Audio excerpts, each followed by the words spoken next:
Did you know Excel has a function that tells you exactly where a value lives inside any list in a fraction of a second?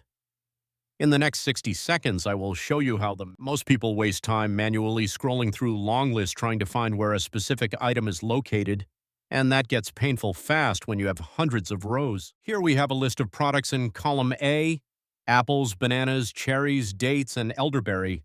We want to find the position of the word cherries in that list without counting manually.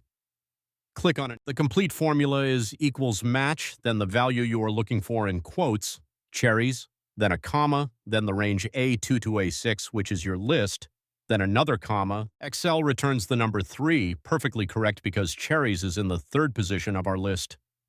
This position number becomes incredibly powerful when you combine match with the. You just learned how to use the Excel match function to find the exact position of any value in a list using a simple, clean formula.